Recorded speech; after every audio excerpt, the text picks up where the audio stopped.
শিপাক পাচলি হিচাপে খোৱা তিনিবিধ উদ্ভিদৰ নাম নাই হোৱা নহয় এইটো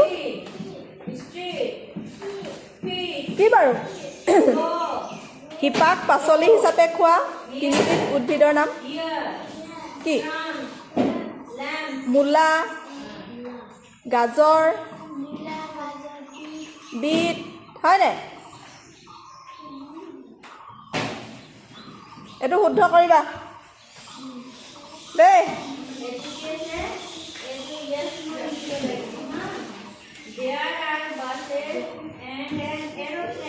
উদ্ভিদৰ পাতৰ বৰণ সেউজীয়া হোৱাৰ কাৰণ কি পাতত পত্ৰহৰিত নামৰ এবিধ ৰঞ্জক পদাৰ্থ থাকে বাবে এইটো হৈছে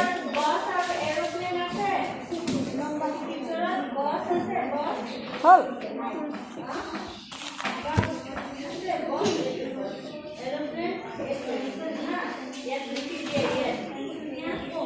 তুমি আৰু লিখিব লাগিব এই আখৰবোৰ অকণমান হোৱা নাই দেই চোৱাচোন এইটো পটো নাই হোৱা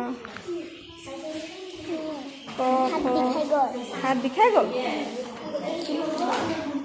হ'ব আজি লিখিব নালাগে আজি ইমানেই হ'ব দেই কাইলৈকে লিখিবা ক খ গ ঘ ঙ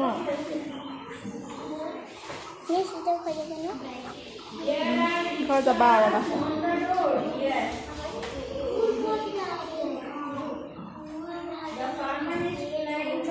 এইটো ধুনীয়াকৈ মধুনীয়টো নাই হোৱা এনেকৈ ওপৰৰ পৰা লিখিবা এনেকৈ দেই মধুনীয়টো এনেকৈ দিবা মধুনীয় ন এইটো ওপৰত এনেকৈ দিবা হৈছে ভালেই হৈছে বাৰু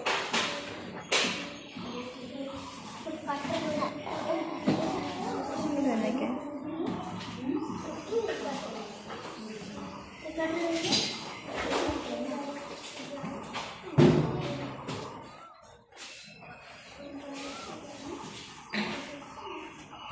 দৰে ৰ ধৰে ৰ অন্তঃশ্ৰীৰ তলত ফুট দিবা দেই দৰে ধৰে ৰ লিখি থাকিলে ভাল হ'ব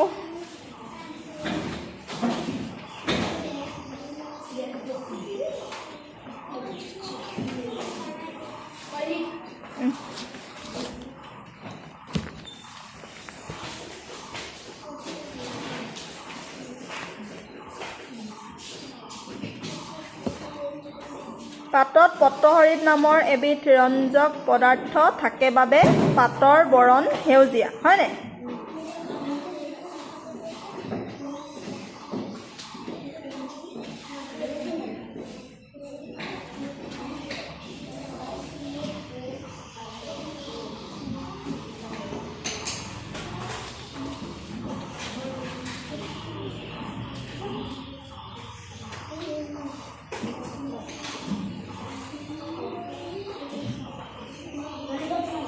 বছৰৰ সকলো সময়তে ফুলি থকা দুবিধ ফুলৰ নাম লিখা এখিলা হাচন লাকি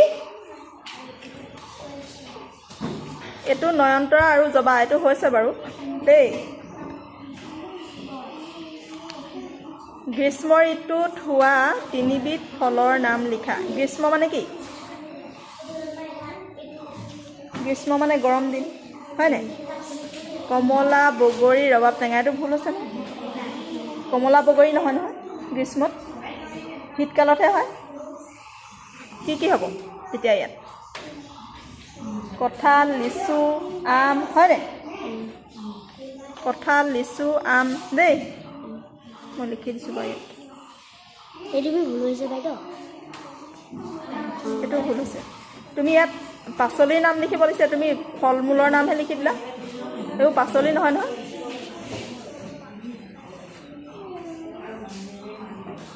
পাচলিও বেলেগ ফল মূলো বেলেগ বুজিলা আমি সিজাই পেলাই যিবিলাক খাওঁ সেইবিলাক হৈছে পাচলি লাও ভোল জিকা আলু বিলাহী হয়নে বিলাহীটো বাৰু কেঁচাকৈও খাওঁ আমি কেঁচাকৈ খাওঁ যদিও সেইটো পাচলিহে হ'ব ফল মূলৰ ভিতৰত বিলাহীটো নপৰে লিচু আম গৰম দিনত হ'ব এতিয়া গৰম দিন হয়নে এতিয়া আম লাগিছে নাই? আম তাৰমানে লিচু আছে, কঁঠাল। অঁ লিচু কঁঠাল আছে, তোমালোকৰ আম আছে? অঁ এতিয়া গৰম দিন হয় নাই? গৰম দিনলৈ সোমাইছে আৰু ন? এতিয়া গৰম দিনত কি হেৰি হয় ফল মূল? আম, লিচু, কঁঠাল। আৰু জামু হয় নেকি বাৰু? কেনেবাকৈ জামু, মধুৰিও হয় ন?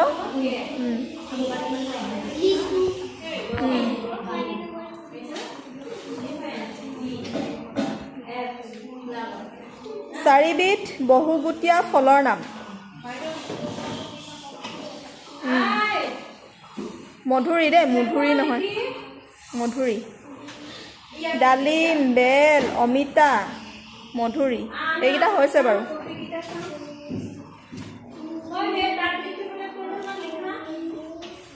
মই এইটো লিখিয়ে দিছোঁ দেই। শিপাক পাচলি হিচাপে খোৱা 3 বিধ উদ্ভিদৰ নাম।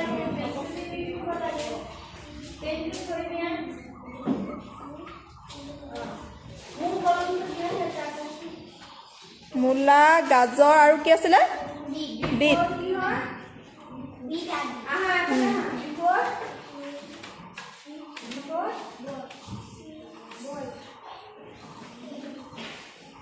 তোমালোকে এইকেইটা শুদ্ধকৈ লিখি ল'বা দেই, মই ইয়াতে লিখি দিছোঁ। হ'ব সুশান, মই ইয়াতে লিখি দিছোঁ, তোমালোকে লিখি ল'বা। হ'বনে?